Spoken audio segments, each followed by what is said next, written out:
har en stigende polarisering og forskel her i samfundet. 100 af de rigeste, de ejer lige så meget som 1,8 million i den anden ende. 60 familier har 320 milliarder i skattely, og jeg kunne blive ved.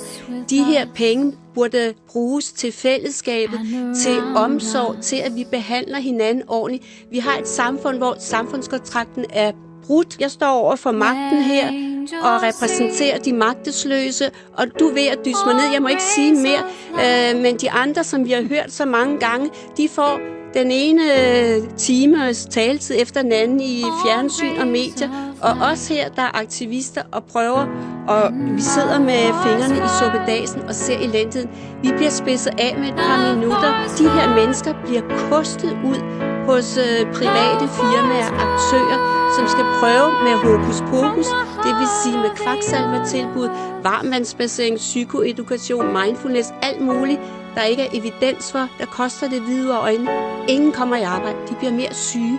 Det er forfærdeligt at se på det her system. Jeg oplever børn fattiggjort, men når man betaler en høj skat, når man bliver syg, så forventer man, når man er været ude for en ulykke eller alvorlig sygdom, at man får en hjælp fra samfundet, og borgeren får et chok, når de henvender sig til kommunen. Det er så grelt. Selv raske bliver syge ved møde med kommunen. Man tror, det er løgn.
Greetings citizens of the world, here is Anonymous with an important message from Denmark. We have been notified anonymously of a case from Denmark, a person who is being persecuted because she has helped many citizens in job centers and their mental and physical torture. This case must be stopped promptly. Bitten Vivi Jensen has done nothing wrong. She has been trying for some years to show the Danish population what is going on in the Danish state and their job centers. She has helped about 70 citizens through the job center system. It has had great personal costs, so we Anonymous call for this video to be shared worldwide so that citizens all over the world can get the correct picture of what country Denmark is. Many people believe that in Denmark it flows with milk and honey in the streets. This is not the case. 6 citizens in Denmark have no legal certainty. Human rights are not respected by the Danish state. 6 citizens are lawless. The following text is from newspaper article.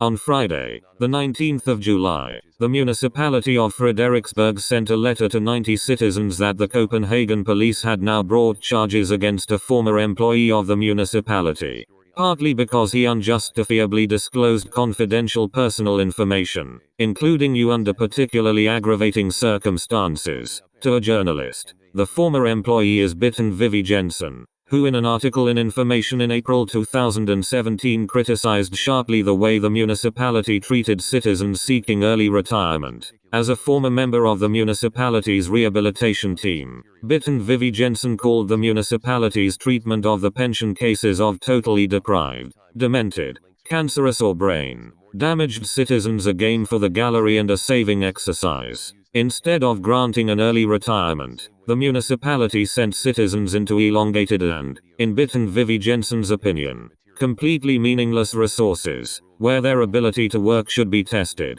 The article also included an anonymous rendition of a case of a citizen who had ended up as a chronic alcoholic for years but who had not received early retirement despite medical assessment. In her own case, the municipality had saved DKK 300,000 by not granting an early retirement pension, was her assessment. What the article did not mention was that Bitten Vivi Jensen, for the purpose of the interview, had a material consisting of files from a number of citizens' pension cases that she had brought home from her work. Frederiksberg municipality rejected her criticism and reported her to the police. During a search at her residence, she handed over the 2 carrying bags of case files that were seized. The police officers were very nice. As they left, one of them said that this would probably cost me a fine, so I should contact a lawyer. Don't regret it. For a long time nothing really happened, and Bitten Vivi Jensen actually thought the case had been closed. But that was not the case. About a month ago, she received a summons for a hearing. Among other things, she is indicted for violating Section 152(1) of the Criminal Code, paragraphs 1 and 2, concerning unjustified disclosure of confidential information, and Section 155 for having abused his position by taking case files for citizens home to his private residence. The sentence is up to 2 years in prison. I stand by what I have done and I will not deny that I have taken the cases home. But I don't regret it, because I don't think I've done anything wrong, says Bitten Vivi Jensen. The role of information in the case. Information plays a role in the case of Bitten Vivi Jensen's disclosure of confidential information. It was because of an interview with journalist Ulrik Dahlin that Bitten Vivi Jensen took the action she is now going to appear in.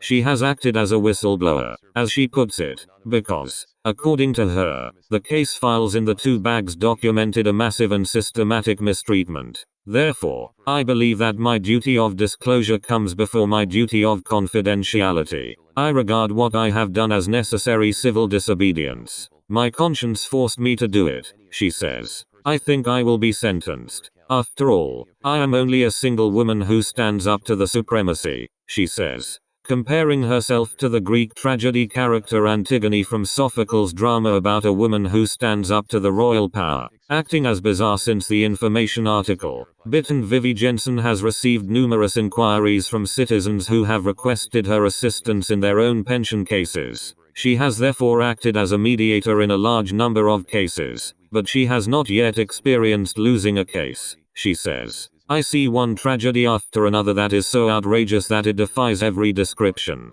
But the municipalities have yet to get justice in any of the cases, she emphasizes. When it comes to cases with Frederiksberg municipality, she meets with icy contempt. She says, "They have repeatedly tried to portray what I do when I am a bastard, like I just want personal revenge because I was fired from my job," says Bitten Vivi Jensen. She is convinced that there will be a costly deduction for the damage suffered by children and relatives in the course of their parents or family members.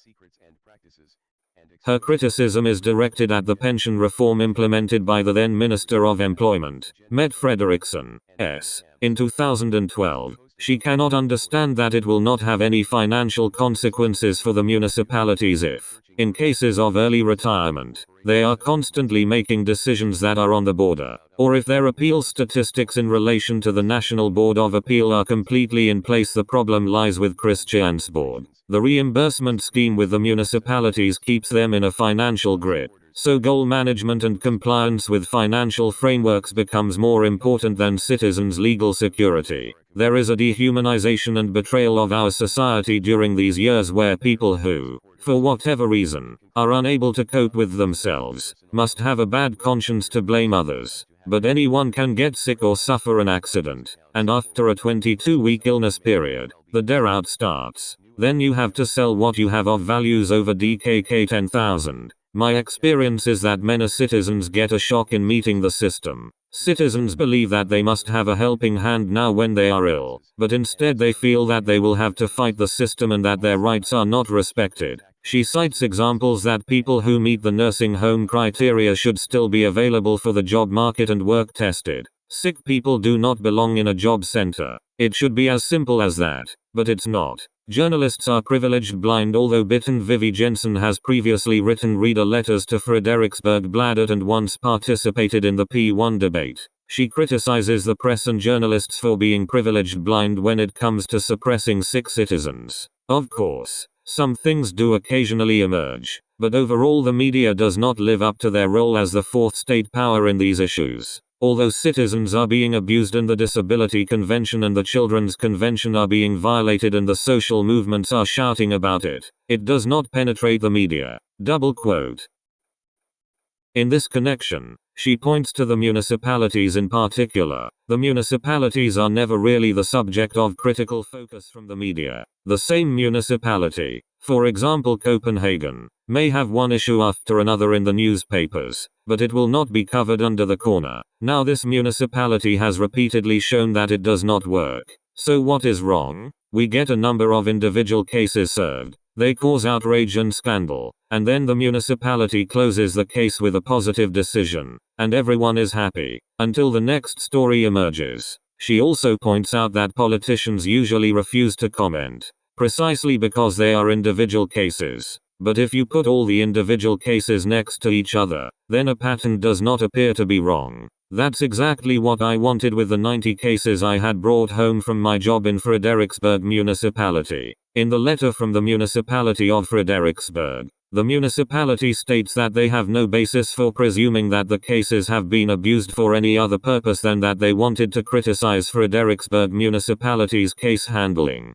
Bitten Vivi Jensen may well understand if one or more of the 90 citizens who have now received a letter from Frederiksberg municipality have become angry. So would I, if it were my case that lay at one's house, and I didn't know what the purpose was. But I hope they will realize that I did it only for the sake of them and their descendants, says Bitten Vivi Jensen, adding, "My greatest wishes for Prime Minister Mette Frederiksen to apologize to all the citizens who have been victims of her pension reform, somewhat in line with the one she will now give to the Godhavns boys and other orphanages. I do not want my grandchildren to grow up in a solidarity society. We are legend. We are no one. We are everyone. We are everywhere. We are watching you. Despite the face of race or class. We are united as one divided by zero. We never forget. We never forgive. We are anonymous. Expect us.